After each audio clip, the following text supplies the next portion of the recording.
Encontrou, diz amém. Quem não encontrou, misericórdia. Tem muita misericórdia aí, hein? Então, vamos lá. Isaías 9:6. Porque um menino nos nasceu, um filho se nos deu. O governo está sobre os seus ombros, e o seu nome será Maravilhoso, Conselheiro, Deus Forte, Pai da Eternidade, Príncipe da Paz. Amém? Vamos estar orando agora. Pai, muito obrigado por esse momento, porque o Senhor nos alcançou com a tua misericórdia. O teu plano, Senhor Deus, de amor se concretizou na vida de cada um de nós e nós somos gratos ao Senhor. Nós te louvamos e te engrandecemos, Senhor, toda a honra e toda a glória a Ti. Que nessa noite, Pai, o Teu Espírito Santo venha tomar os nossos corações, as nossas mentes e abrir o nosso entendimento, Senhor. E nós repreendemos, Senhor Deus, todo pensamento, ó Deus, que esteja, ó Deus, obscurecido, Senhor Deus, para o Teu Evangelho. Que Tu venha abrir, Pai, os nossos olhos nessa noite e que uma obra maravilhosa, Pai, já começou a ser realizada aqui nas nossas vidas. Eu creio, Senhor, no nome de Jesus, que esse nome tem poder, que o Senhor vai fazer, Pai, nessa noite, aquilo que o Senhor se propôs fazer na vida de cada um de nós. De tal maneira, Senhor, que ninguém que adentrou este lugar, onde se reúne a Tua casa, que é a Tua igreja, venha sair daqui, Pai, renovada, restaurada, abençoada, alegre, feliz e quem sabe, Senhor, tendo um novo nome, sendo uma nova criatura, se rendendo ao Teu reino, se rendendo aos Teus pés. É no nome de Jesus, Teu Filho amado, que nós oramos. Amém, amém. Você pode sentar. Aleluia. Você pode dar glória a Deus. Aleluia. Amém. Glória a Deus. Essa igreja é uma igreja, como diz outro, peteca. Pentecostal. Aleluia. Irmãos, esse texto é um texto onde o próprio livro de Isaías é um livro que ele é conhecido como um livro messiânico, porque ele relata muitas coisas sobre o Messias, sobre Jesus Cristo. E esse texto aqui está dizendo que um menino nos nasceu, um filho se nos deu, e sobre os ombros desse menino viria um governo, viria um reino, tá? E esse reino é o reino de Deus. E o povo judeu, que ainda é o povo escolhido de Deus, é um povo com promessa de Deus. E esse menino veio para esse povo, era uma promessa desde Gênesis, toda a Bíblia, né? Todo o Velho Testamento, a Antiga Aliança era sombra das coisas que viriam, que era a realidade, que era o próprio Cristo. E quando esse menino veio e nasceu, cresceu e começou o seu ministério, ele começou a proclamar esse governo que vinha sobre os ombros dele, que era o reino de Deus. Jesus, ele veio proclamar o reino de Deus. E aqueles homens, os religiosos, os sacerdotes, os escribas, eles não entenderam porque na mente deles viria o Messias, seria um rei físico, um rei que governaria, que sentaria no trono de Davi, que libertaria o povo das opressões do governo romano. Mas só que esse reino, ele é um reino espiritual, não um reino dessa terra. O próprio Jesus disse que o reino não é comida e nem bebida. Então eles não entenderam isso. Eles não compreenderam realmente o que o Cristo viria fazer. Então, nessa noite, eu coloquei um título assim um pouco, você pode até parecer estranho para você. Vocês se colocaram aqui, ó, Vivendo Fora do Reino Invertido. Eu sei que alguns jovens já começaram a... Olha aí, o irmão Renato aí é jovem, né? Então, esse reino invertido É um reino que a princípio, no início, né, desde Adão, ele foi corrompido e ele virou um reino invertido. Então, o primeiro ponto que eu queria conversar com os irmãos, queria ministrar no coração dos irmãos, é resgatados da cultura desse reino invertido. Então, o texto que eu queria ler com os irmãos, você pode abrir a sua Bíblia, Colossenses capítulo 1, versículo 13.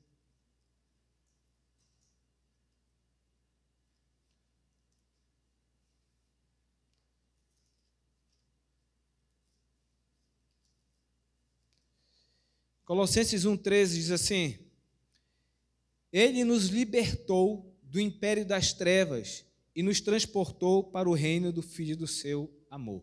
Vou repetir. Ele nos libertou do império das trevas e nos transportou para o reino do Filho do seu amor. Eu quero que você leia comigo agora.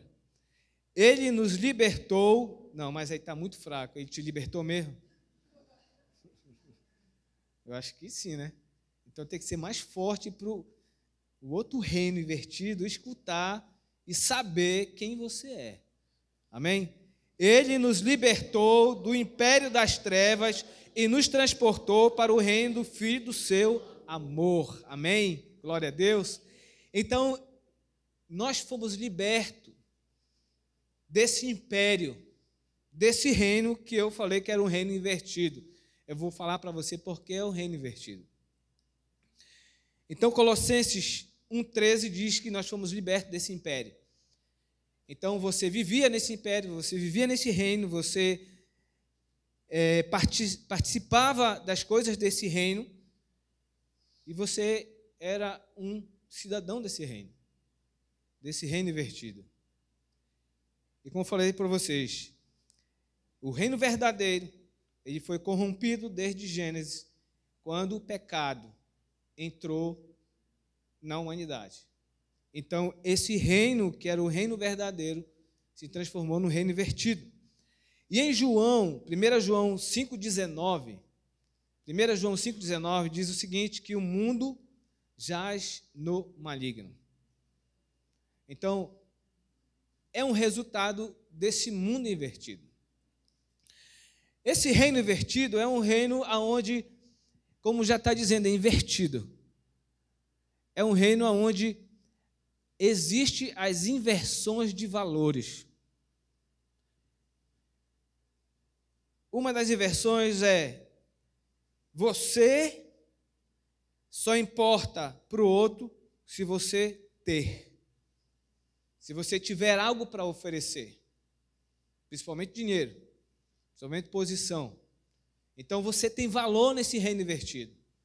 Se você não tiver, você não tem valor. Então aí é uma inversão do reino, porque no reino, como nós comentamos hoje na reunião da liderança, nós temos que ser, tá? Nós temos que ser. Nesse reino invertido, o certo é errado e o errado é certo. Você pode começar a pensar na sua cabeça aí coisas erradas que você está vendo que estão sendo consideradas como certas. Nesse reino invertido, o casamento é um negócio. Nesse reino invertido, o casamento é algo que é um acordo que é feito, mas um acordo de assim mesmo, olha, eu estou aqui assinando isso, mas tem a cláusula que diz o seguinte, se tu pisar no meu dedo, a gente se separa. Então a pessoa já casa pensando em separação. Esse é o reino invertido. E aí está tudo bem, está tudo normal. No reino invertido, o namoro é chamado de ficar, sem compromisso nenhum. Porque o importante no reino invertido é você ter alguém. Ou melhor, não é você ter um alguém, é você ter uns alguém. Esse é um reino invertido. Nesse reino invertido, a relação de pai e filho, de pais e filhos, não é uma relação de respeito. Um colega meu lá do meu trabalho disse o seguinte, que antigamente, lá em São Miguel do Guamá, não só lá, mas em todos os lugares, quando o chefe da casa chegava, e aí tinha aquela hora que ele ia descansar, ele já estava a rede dele, e aí, meu amigo, todo mundo tinha que fazer silêncio, porque o chefe da casa estava descansando. No mundo invertido, o chefe da casa, o pai está dormindo na rede, e aí o filho vai lá, bate no punho da rede, vai dormir em outro lugar, velho. Isso é o mundo invertido. Mas, no mundo invertido está certo. No mundo invertido, são introduzidas todos os tipos de ideologias, de ensinamentos errados, totalmente contrários ao reino verdadeiro.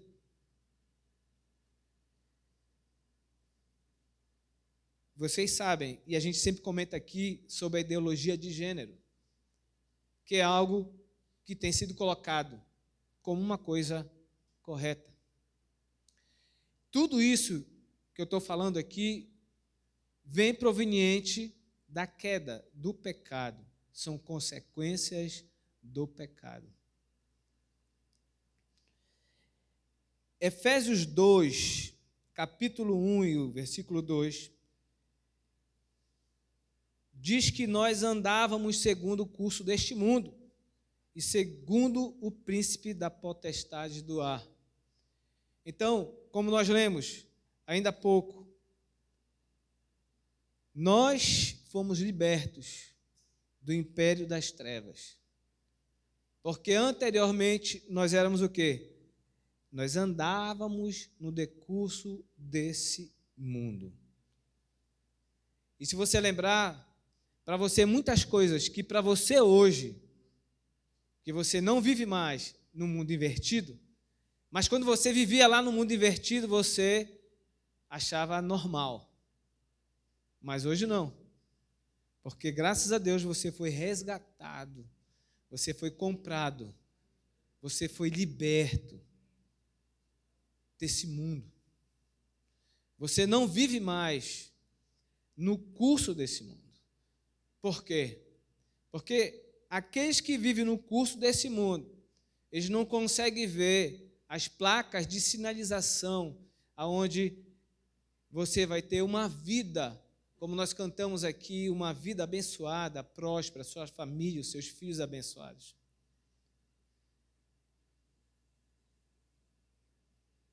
Eu iniciei há pouco tempo umas caminhadas aqui na João Paulo. Eu digo para minha esposa que eu não caminho, eu corro. Né? Quando eu acordo, as minhas pernas já acordam assim, ó, querendo correr. Eu não sou atleta. Então, aqui na João Paulo, eu comecei a caminhada aqui da praça aqui da Guanabara até lá no viaduto. E quando eu vou para lá, eu vou no sentido contrário da via. E quando eu retorno, eu começo a enxergar as placas de sinalizações. E aí, a gente entende o seguinte, que quando nós estamos no decurso desse mundo, nós não conseguimos entender a vontade de Deus, porque nós não conseguimos ler as placas, porque você está andando no sentido contrário do reino verdadeiro.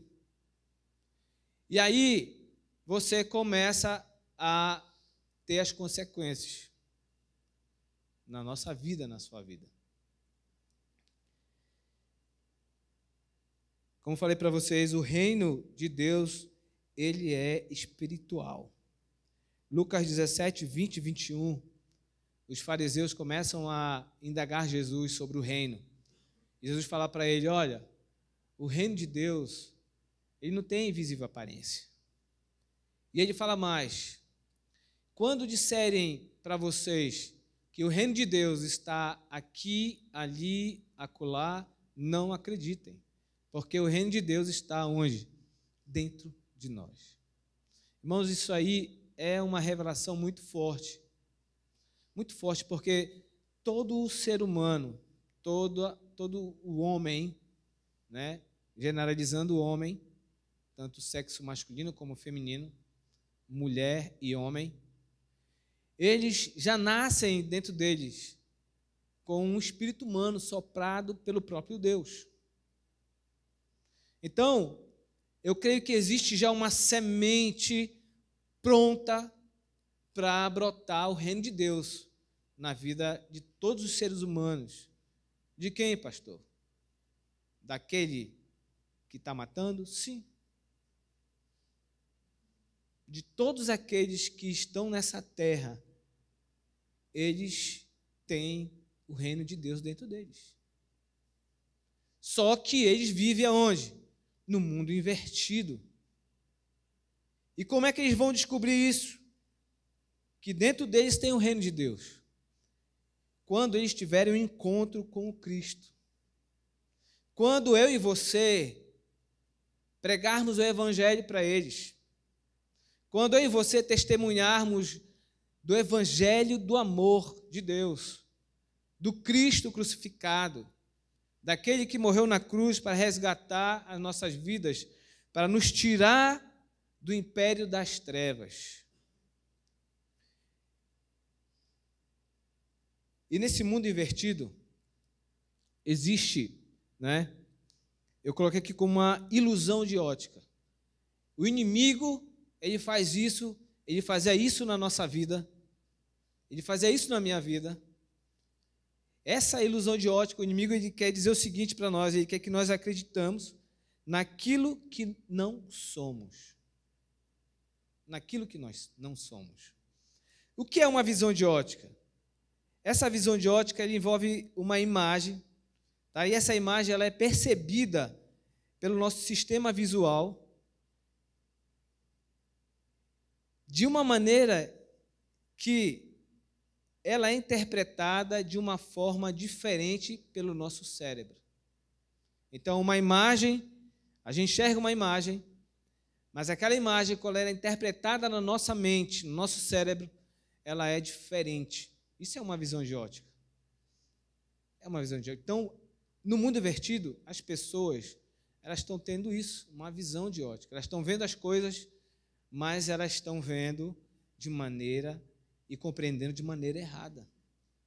De maneira errada. Porque no mundo invertido, o importante é o quê? É ganhar. Independente de como for. Né? Ganhar um lugar no meu trabalho, na escola, passar colando. No mundo invertido isso é normal. Os estudantes, já teve colegas de vocês que falaram assim mesmo, eu colei umas 5 questões, aí parece que fala assim, se vangloriando, né? O mundo invertido é assim.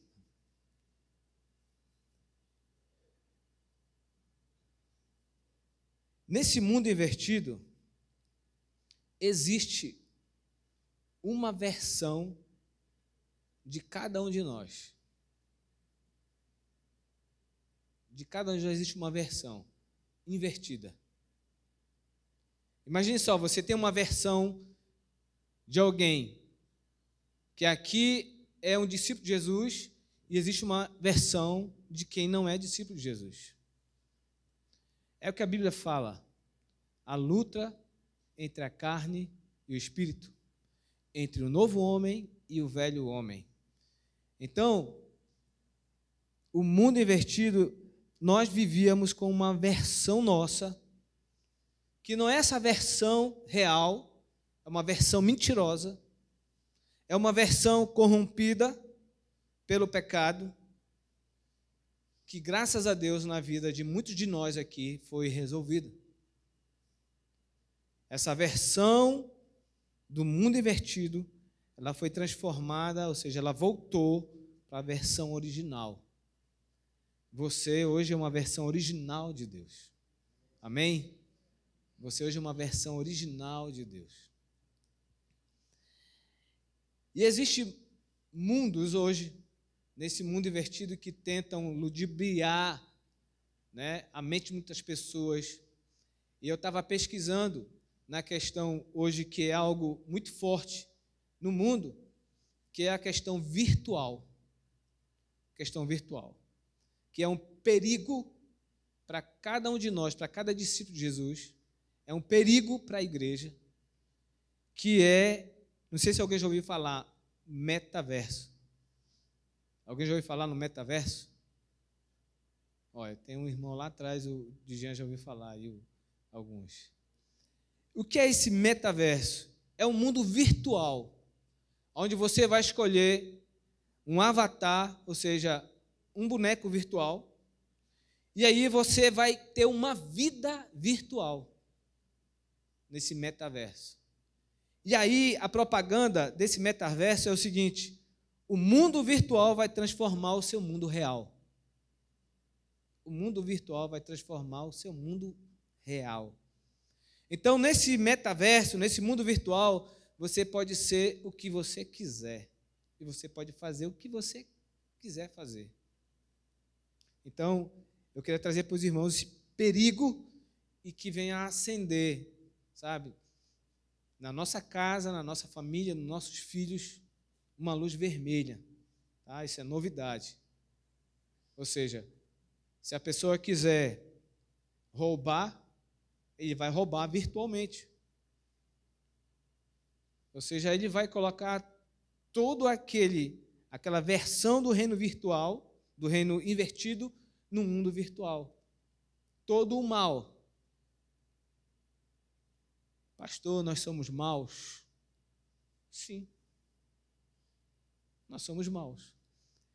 Eu costumo dizer que cada um de nós, que todo ser humano é uma bomba relógio. Não sei se vocês já ouviram falar histórias de pessoas que eram consideradas pessoas bem pacatas, pessoas honestas, pessoas que, né, se davam bem com todas as pessoas, com toda a vizinhança, e de repente você escuta a notícia: fulano matou ciclano. Por quê? Porque nessa hora a versão do homem invertido cresceu. Cresceu. Irmãos, nós temos que estar no controle do Espírito Santo de Deus. Porque senão nós podemos deixar que esse homem invertido, ele saia para fora.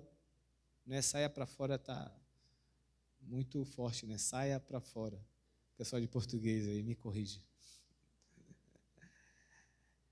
Então, situações, lá em Efésios, fala que o inimigo das nossas almas, das nossas vidas, ele implanta na nossa caminhada ciladas, né, arapucas, para que esse homem invertido ele venha aparecer.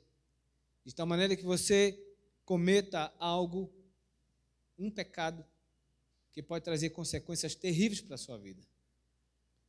Então é questão de vigilância. Amém, queridos? Louvado seja o nome do Senhor, que hoje nós fomos resgatados, nós fomos libertos. Hoje eu sou liberto, hoje você é liberto desse mundo.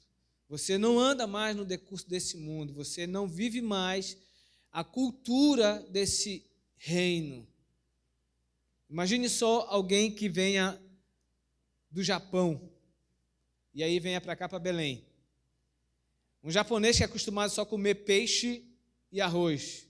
Chega aqui e se depara com um vatapá, né, Jamila? Vatapá só camarão. O que vai acontecer com ele? Ele vai ter um impacto, vai ser difícil para ele. Porque ele vivia onde? Lá no outro reino, onde tinha uma cultura. E aqui já tem outra cultura. E a cultura onde está o regulamento da nossa convivência. Nós vivíamos na cultura do reino maligno. Né? É um pouco forte isso, né? Às vezes as pessoas nem aceitam isso, porque elas ainda estão obscurecidas, sabe, o seu entendimento. O seu entendimento está obscurecido. No reino invertido, que nós vivíamos anteriormente, sexta-feira, né, como dizem por aí, sextou, né? Era uma balada, bebida, festa, e estava tudo bem. No mundo invertido, traição é algo normal. Traição é algo normal, irmão. Mas as pessoas, elas não conseguem perceber isso, por quê? Porque ainda a sua mente está obscurecida. Ela não sabe quem ela é. Vocês lembram da parábola do filho pródigo? A parábola do filho pródigo é um negócio muito interessante. Que aquele jovem que saiu e abandonou, né, a casa do seu pai, tomou tudo que ele tinha, disse, olha, eu não dependo mais de ti, eu não preciso mais do teu dinheiro, porque eu tenho meu dinheiro, e eu vou para um lugar bem longe, para que eu não venha depender de ti. Então, o homem hoje, o maior pecado do homem é estar longe de Deus. Porque quando está longe de Deus, ele não entende o reino verdadeiro, ele vai apenas entender o reino invertido. Então, quem são os filhos pródigos? Todos os seres humanos.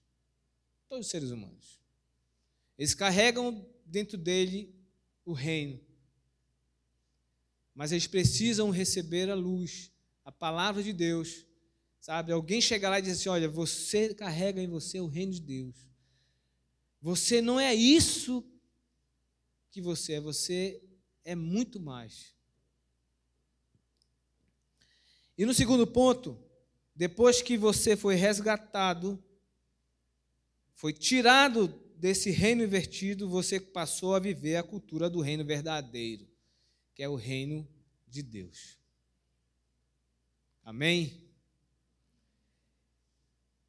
E nesse reino verdadeiro, existe algo que é muito sério e muito importante, que começa na nossa casa, que começa na relação entre pais e filhos, que é a honra.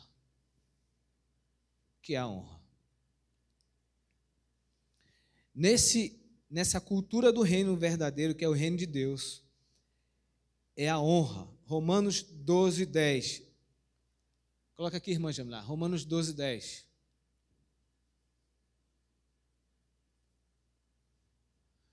Romanos 12, 10. Leia comigo. Amai-vos cordialmente uns aos outros com amor fraternal, preferindo-vos em honra uns aos outros. Amém? Você sabe o que é honra? Você honra as pessoas, você honra o seu pai, a sua mãe, você honra o seu líder, você honra, né, o seu pastor, você honra o seu vizinho, seus parentes. Então, quando nós viemos para esse reino verdadeiro, nós começamos a aprender essa cultura da honra. Honrar alguém é você dignificar, é você apreciar, você aprovar, você elogiar alguém. E tem, em contrapartida, no mundo invertido, tem o que? A desonra, que é você abaixar, depreciar, desacreditar, desprezar. Isso é desonra. Mas agora nós somos do reino verdadeiro e nós temos que aprender a honrar. Porque, irmãos, essa cultura da honra do reino verdadeiro, ela é uma cultura que começa na casa, na família. Êxodo 20, 12, Deuteronômio 5, 16, Mateus 15, 4, Efésios 6, 1, 2.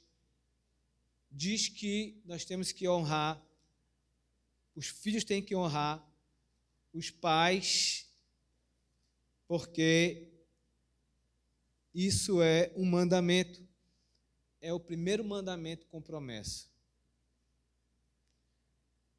E nessa questão não tem, se a gente trazer para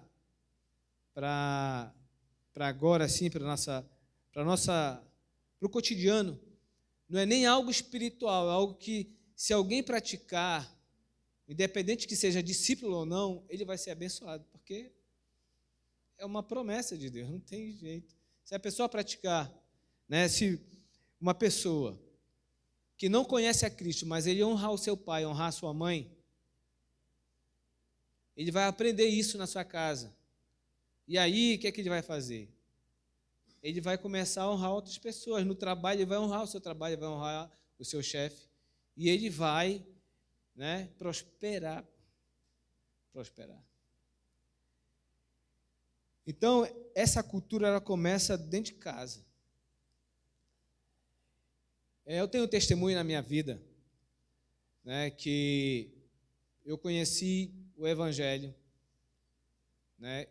Eu fui resgatado do reino invertido para o reino verdadeiro praticamente com 17 anos de idade. E até então eu não honrava meus pais. Eu obedecia meus pais, mas eu não honrava. Como assim? Porque você pode fazer as coisas, mas aqui dentro você não honra. Sabe? Você não respeita. Você não elogia. E quando eu encontrei o caminho, eu comecei a entender isso, de honrar os meus pais. Honrar os pais não é só você honrá-lo na presença dele, é você honrar na ausência. Porque na presença é fácil você honrar as pessoas. Eu quero ver você honrar na ausência. A gente tem que honrar Deus, amém? Aí você honra Deus aqui no meio da congregação, você é uma bênção. Mas será que você honra Deus quando você está longe? Isso aí é sério. Então, honrar o seu pai, honrar a sua mãe, viu, filhos, é você honrá-lo tanto na presença quanto na ausência. O que é honrar? É você respeitá-lo, sabe? É você respeitar, é você dar honra ao seu pai, você elogiar o seu pai, a sua mãe. Essa cultura de honra é algo que tem destruído as famílias. Porque não há, sabe, a honra é um tratar um com o outro, tratar com respeito, com amor, com verdade. Isso é honrar. E essa honra, ela tem 3 sentidos, tá? Tem 3 sentidos. Tem uma honra para cima, que é você honrar a Deus. Até aí eu acho que é, assim, vamos dizer assim, fácil. Não fácil, mas não tão difícil você honrar a Deus. Tem para o lado direito, para o lado esquerdo. É você honrar aquele que é igual a você. Aí já começa a ter mais um pouquinho de dificuldade. E tem um honrar para baixo, que é honrar aquelas pessoas que estão abaixo de você. Esse honrar o que está do lado, você vai honrar a sua liderança. Tem um problema, que é a rebeldia. A rebeldia é um problema muito grave, porque você não respeita a liderança, e aí você não é obediente, e você entra em rebeldia, e você não está honrando a sua liderança. Irmãos, você honrar tem a ver com se humilhar. Jesus é o nosso exemplo maior, Jesus é o nosso modelo. Jesus ninguém conseguiu humilhar Jesus. Porque quando queriam humilhar Jesus, já chegava atrasado, porque Jesus já tinha se humilhado. Jesus, ele honrou os seus discípulos, até o que o traiu. Então, muitas vezes, irmãos, nesse reino agora, nessa cultura do reino verdadeiro, você tem que honrar todos, independente de quem seja. Porque honrar não tem a ver com o outro. O honrar tem a ver comigo e com você. Porque honrar é algo que está dentro de nós. Você tem que honrar até aquelas pessoas, sabe, que estão ali na sarjeta. A hora que você for abastecer o seu carro, a sua moto, você tem que honrar aquela pessoa. Tem que tratá-la ela com honra, com dignidade, sabe? Com respeito, com amor. Porque isso aí, irmãos, você está, na verdade, vivendo o reino verdadeiro. E você mostra que você realmente foi resgatado e liberto do império das trevas. Eu queria ler com você Marcos 6, de 1 a 6. Marcos capítulo 6, de 1 a 6.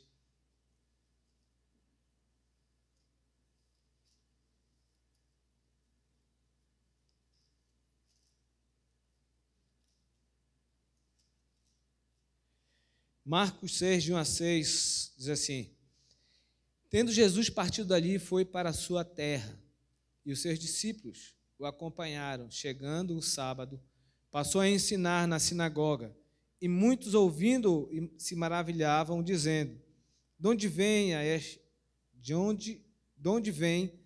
a este estas coisas? Que sabedoria é esta que lhe foi dada? E como se fazem tais maravilhas por suas mãos? Não é este o carpinteiro, filho de Maria, irmão de Tiago, José, Judas e Simão?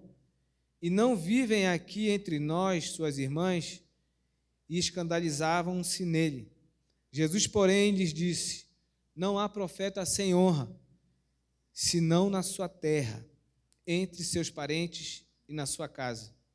Não pôde fazer ali nenhum milagre, senão curar uns poucos enfermos, impondo-lhes as mãos. Admirou-se da incredulidade deles, contudo percorria as aldeias circunvizinhas a ensinar. Então, aqui nesse texto aqui, a gente percebe que Jesus não foi honrado ali, naquele lugar. E o que me chama a atenção é que diz aqui no versículo 5 que ele não pôde fazer ali nenhum milagre, senão curar uns poucos. Será que ele não quis fazer milagre? Será que ele não tinha poder para fazer milagre?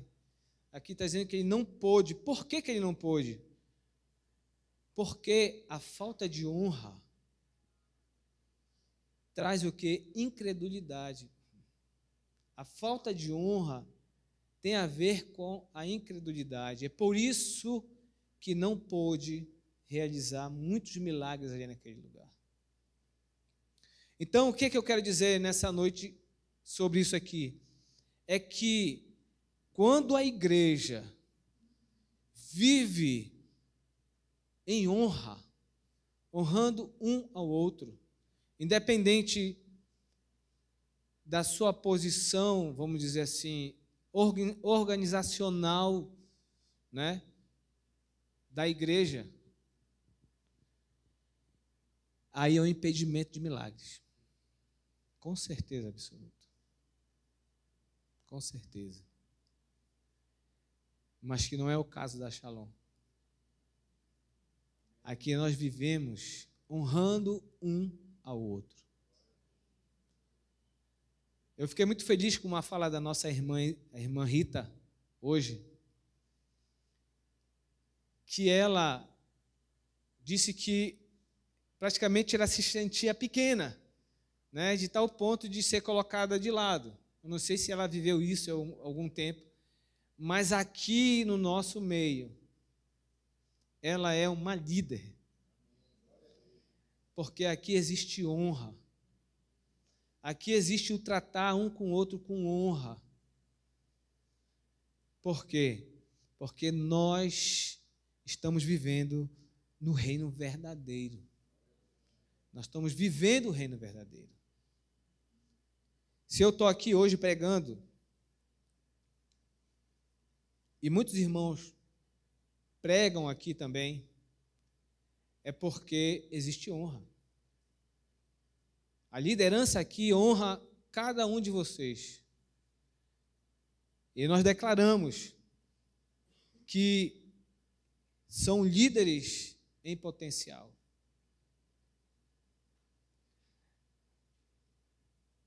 É fácil elogiar alguém, porque honrar é você elogiar alguém. Você pode elogiar muito bem, eu elogio a minha esposa, você pode elogiar a sua esposa, o seu esposo, mas você consegue elogiar alguém que você não concorda com alguma coisa?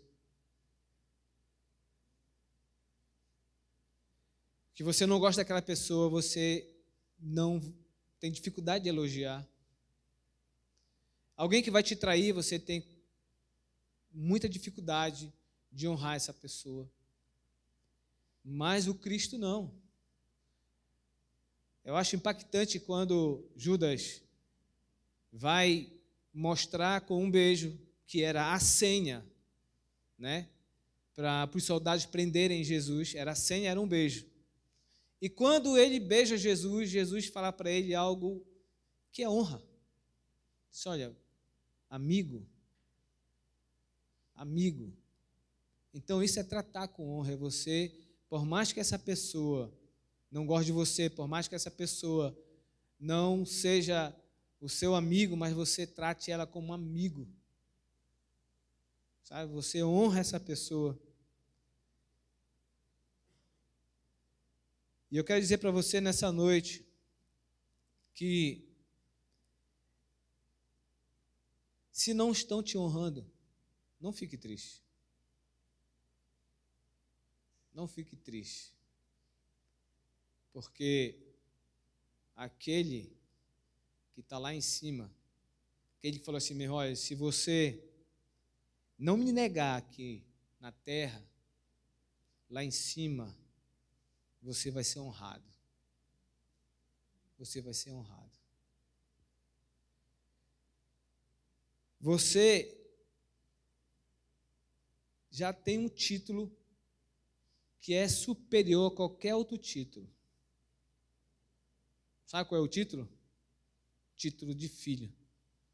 Não tem mais para onde você crescer. Você é filho e filha de Deus.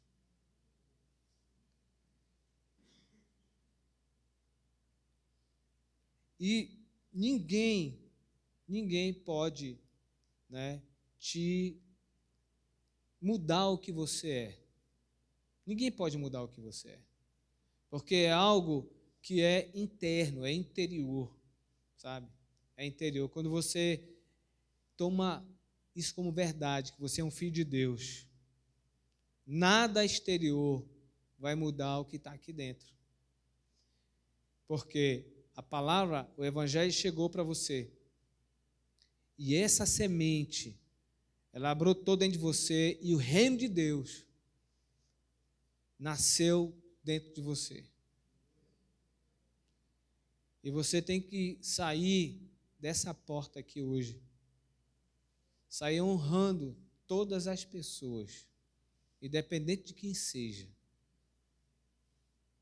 Porque essa honra que você vai fazer não é uma falsa honra, que é aquela falsa honra, é aquela que você honra porque você vai ter algo em troca. Sabe? No trabalho acontece muito, né? O funcionário honra o seu chefe porque ele quer galgar, né, um salário maior, quer um status, quer uma posição melhor, né, quer ser gerente, quer ser sei lá o quê. Isso aí é uma honra, é uma falsa honra, é o toma lá da cá. Mas a verdadeira honra, ela está dentro de nós, que é o Cristo, sabe? É o Cristo. E para finalizar, você agora, que você foi resgatado, você foi liberto do império das trevas, do reino invertido, agora você está no reino verdadeiro, que é o reino de Deus. Você está proibido agora de uma coisa. Abra lá coloca aqui na tela, 2 Coríntios 5, 16, 17.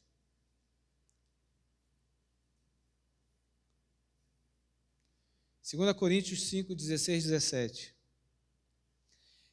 Leia comigo. Assim que nós, daqui por diante, a ninguém conhecemos segundo a carne. E se antes conhecemos Cristo segundo a carne, já agora não o conhecemos deste modo. E assim, se alguém está em Cristo, é nova criatura. As coisas antigas já passaram e eis que se fizeram novas. Amém? Então, você está proibido desde hoje. Você está proibido de fazer uma coisa. Quando você olhar para uma pessoa, você não vai olhar para ela e dizer como ela está. Você vai olhar para elas e dizer assim, como elas são. Porque eu acredito assim que Deus olha para as pessoas. Assim que foi a motivação do Cristo no Getsemane. Que quando ele queria, pediu para o Pai passar de mim o cálice, eu acho que ele olhou com os olhos de Deus e não viu as pessoas como elas estavam, mas ele viu como elas são verdadeiramente. Então, a partir de hoje, a nossa visão, ela vai ser uma visão de que você não vai enxergar o natural, mas você vai enxergar o espiritual. Você vai ver nas pessoas o potencial do reino de Deus na vida delas. E você vai honrar essas pessoas. E eu creio que corações serão aquebrantados, corações serão resgatados. Você que está aqui nessa noite, eu sei que tem pessoas nessa noite que ainda não tiveram um encontro ainda verdadeiro com Jesus. Esse Cristo que quando entrou na minha vida, ele transformou a minha vida. E hoje eu vivo realmente nesse reino verdadeiro, aonde essa ilusão de ótica, aonde as imagens que chegaram na minha mente e eram interpretadas de maneira diferente, hoje o véu saiu e eu tenho uma cosmovisão espiritual das coisas. Eu consigo enxergar realmente o verdadeiro sentido da vida. O verdadeiro sentido da vida é amar o meu próximo como Cristo me amou. É me doar. É realmente entregar aquilo que Deus tem me dado. Porque uma coisa é certa, nós vamos ser cobrados por tudo aquilo que Deus tem revelado para você. O apóstolo Paulo, ele fala algo muito forte, diz assim mesmo que eu estou com as minhas mãos limpas do sangue dessas pessoas porque eu preguei o evangelho todo. O evangelho todo. Se coloque de pé em nome do Senhor.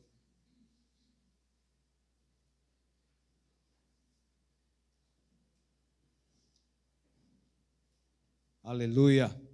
Glória a Deus. Baixe suas cabeças.